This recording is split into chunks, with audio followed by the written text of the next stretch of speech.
आज आंदोलन में है और आज अगर गिरिडीह लोकसभा के चर्चा परिचर्चा की बात कहें तो टुंडी में हमने चर्चा किया, गिरिडीह में चर्चा किया, पीरटाल में चर्चा किया, राजगंज में चर्चा किया, लेकिन जब हमारा कदम बहुआ, नगड़ी, मोहलिडी, निचितपुर, बसूरिया, एकरा, लोयाबाद, गडेर में हुआ तब हमें लगा कि यहाँ एमपी पे चर्चा नहीं होगा, यहाँ कोयले की काली कमाई पे चर्चा होगा।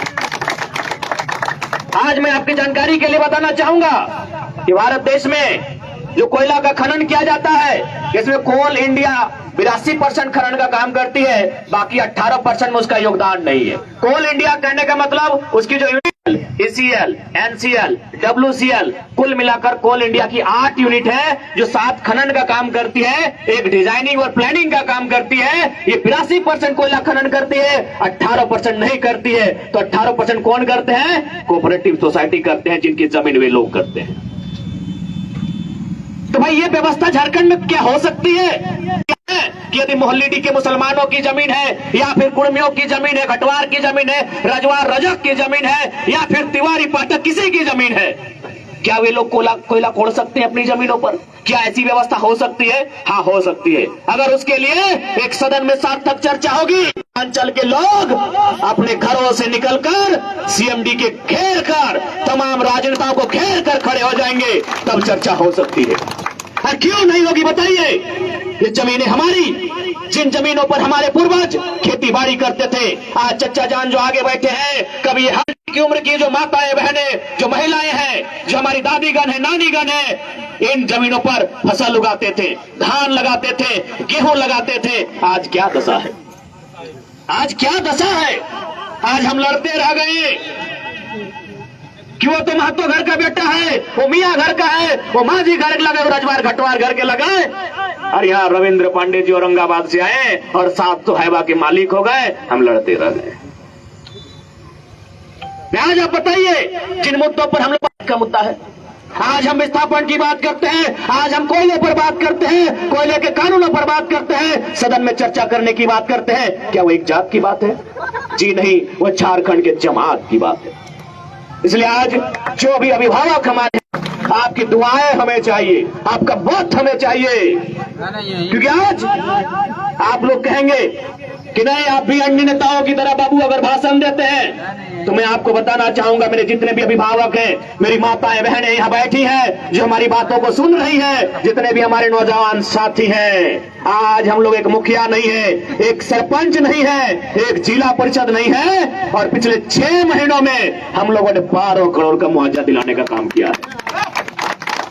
कुछ नहीं, हम लोग लगभग 800 नियोजन हम लोगों ने दिलाने का काम किया। नाम से जो कितना काम हुआ है उसका हम लोग को भी अनुमान नहीं है। यही काको में कोई एक फैक्ट्री था जहां 30 वर्कर को निकाल दिया गया था, उन्होंने कहा टाइगर को बुलाए कि आप नौकरी में रखेंगे।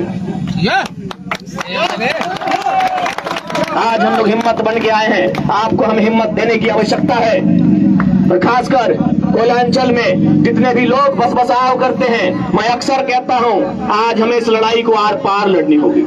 आज जब भी कोयलांचल की गलियों से में गुजरते हैं, आज जब भी कोयलांचल के दृश्य को देखते हैं, तो दिल हमारा कांप उठता है, ये शरीर हमारा सिहर उठता है कि क्या परिदृश्य है क्षेत्र का। आज कोयला की बड़ी बड़ी खदानें, उससे निकलता हुआ धुआं, उससे निकलता हुआ प्रदूषण, उससे फैलती बीमारी, और बीमार होकर मरते हुए मेरे झारखंड के लोग, बड़ा तकलीफ होता है, बड़ा दर्द होता है। आज कितने शर्म का विषय है, आज कितने अपमान का विषय है। आज पूरे भारत में आप घूम के आइए, हर जगह किसी योजना के लिए, किसी विकास के काम के लिए जमीन लिया जाता है। हम ये नहीं कहेंगे कि जमीन नहीं लिया जाता है, जमीन लिया जाता है, लेकिन हाँ, अगर जमीन लिया जाता है तो सबसे पहला काम जमीन के बदले जमीन दिया जाता है। क्या बताएंगे इन कोयलांचल में BCCL CCL के माध्यम से कितने लोगों को जमीन के बदले जमीन दिया गया है? क्या ये सवाल हम करें कि नहीं करें? क्या बताएंगे कि कितने लोगों को हमारा यहाँ रोजगार मिला? मैं आपको कहना चाहूंगा कि रोजगार की व्यवस्था पीढ़ी दर पीढ़ी हो। जब तक उस जमीन पर BCCL की योजना रहेगी, तब तक उस विस्थापित परिवार के हाथों में नियोजन रहेगी, ये सुनिश्चित करना होगा। क्यों नहीं सुनिश्चित होगा? क्यों नहीं होगा? ये जब खेत था तो अगर हमारे परदादा ने खेती बाड़ी किया था तो हमारे दादाजी ने भी किया और हमारे पिताजी ने भी किया और आज हम भी कर रहे हैं। हमारे बाद हमारे बेटे करेंगे, हमारे बेटों के बाद हमारे नाती करेंगे, परनाती करेंगे, छरनाती करेंगे। ये जमीन पीढ़ी दर पीढ़ी खेती के काम आती है। तो इसलिए ये व्यवस्था भी होनी चाहिए, सदन में इस बात की भी चर्चा होनी चाहिए। यदि कोई जमीन कोयला खनन के लिए अधिग्रहण की जाती है, जब तक वहां परियोजना रहेगी, जब तक बीसीसीएल का कार्य रहेगा, उस पीड़ित परिवार के हिस्से में हर बार एक नौकरी रहेगी। 40 साल के लिए क्यों करेंगे? 40 साल के बाद हम कहां जाएंगे? आप ही बताइए कि हम लोग गलत मुद्दों के साथ लड़ रहे हैं? 40 साल नौकरी करने के लिए है? ये 4000 साल पहले से खेत खलिहान, ये बाग, ये बगीचे, ये गांव, ये गलियारे,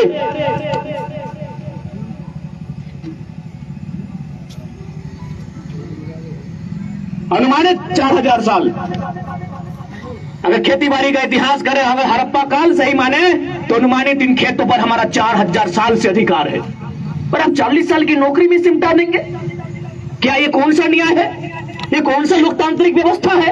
ये कैसा संवैधानिक ढांचा है कि 4000 साल से जिस जमीन को हमारे पूर्वज जोत कोड़ रहे हैं, जिन पहाड़ों को काट कर, छांट कर, उनके पत्थरों को कबाड़ कर, छेनी हथौड़ा से छेच कर खेत बनाया है, आप एक झटके में एक नियम लाते हैं, कोयला की खदान से आप खनन करते हैं और एक झटके में हारे जाते हैं।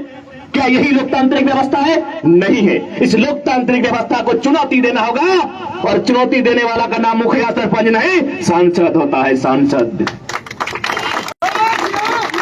आज तक हम लोग सांसद का मतलब ही नहीं जानते हैं कि सांसद क्या होता है, सांसद क्या होता है, ये मतलब ही नहीं जानते हैं। सांसद का मतलब वो होता है जो कोयला की खदानों में अगर हमारी जमीन अधिग्रहण किया जाएगा, वहां जो हमें मुआवजा दिलाएगा उसे सांसद कहते हैं। जो हमें वहां नियोजन दिलाएगा उसे सांसद कहते हैं। अरे सांसद उसे कहते हैं जो हमारे केरोसिन के रेट को, जो हमारे पेट्रोल के रेट को घटा सकता है, बढ़ा सकता है, उसका नाम सांसद है। आप जो चश्मा पहने हैं, इसके रेट को जो घटा सकता है, बढ़ा सकता है, उसे सांसद कहते हैं। हमारी माताओं बहनों ने जो नाक में नखफुटकी पहना है, गले में जो हार पहना है, उस सोने के भाव को जो गिरा सकता है, घटा सकता है, बढ़ा सकता है, उसका नाम सांसद होता है। लेकिन हम जानते ही नहीं है कि सांसद का काम क्या होता है। सांसद वो नहीं जो हमारी बेटी के विवाह में आकर एक फोटो खिंचाने के लिए हमारी बेटी के बगल में खड़ा हो जाए हंसता हुआ। नहीं, सांसद का मतलब वो होता है जब सियासत की फौज गांव आएगी तब खड़ा होगा, उसको सांसद कहते हैं। आज क्या माहौल है कोयलांचल का, क्या परिदृश्य है कोयलांचल का? गांव हमारा, जमीनें हमारी और सियासत की लाठियां भी हमें, सियासत की लाठियां भी हमें, फर्जी एफआईआर हमको, केस मुकदमे हमको। मैं इसलिए कभी कभी कहता हूं, विवशता में कहता हूं, मजबूर होकर कहता हूं, लाचार बेबस होकर कहता हूं, ये कोयलांचल के लोगों, हम दो हमारे दो नहीं, एक एक्स्ट्रा पैदा कीजिए, उससे इंतकाम लीजिए, उससे इंतकाम लीजिए। इंतकाम किससे? उस जीएम भरत जीएम से। इंतकाम किससे? उस भूमि पदाधिकारी से। इंतकाम कैसे? उस कलेक्टर से जिसके कार्यकाल में हमारे साथ इंसाफ नहीं हुआ है, उससे इंतकाम लीजिए। क्योंकि जीने के लिए यहां कोई नहीं आया है। प्रधानमंत्री है या राष्ट्रपति रहे या कलेक्टर रहे या सुपरिंटेंडेंट ऑफ पुलिस रहे, मौत सबको आएगी। कोई शमशान की यात्रा तय करेगा, कोई कब्रिस्तान की यात्रा तय करेगा। जीने के लिए कोई नहीं आया है। क्यों डरेंगे उनके फर्जी एफआईआर से? क्यों डरेंगे उनके झूठे मुकदमों से? क्यों डरेंगे सियासत की गोलियों से? ये हमारी जमीनें हैं, ये हमारा खेत है, ये हमारा गांव है, ये हमारा हक है, ये हमारा अधिकार है। अब की बार सांसद ऐसा चुनिए जो भागे नहीं, भिड़े आपके लिए, लड़े आपके लिए, डटे आपके लिए। आज तक हमारे लोग जानते ही नहीं हैं कि सांसद का काम क्या होता है। विधायक का काम क्या होता है? सांसद जमीन अगर NHI में जाए या किसी BCCL की योजना में जाए या फिर किसी कारखाने में जाए, वहां आपकी जमीन के रेट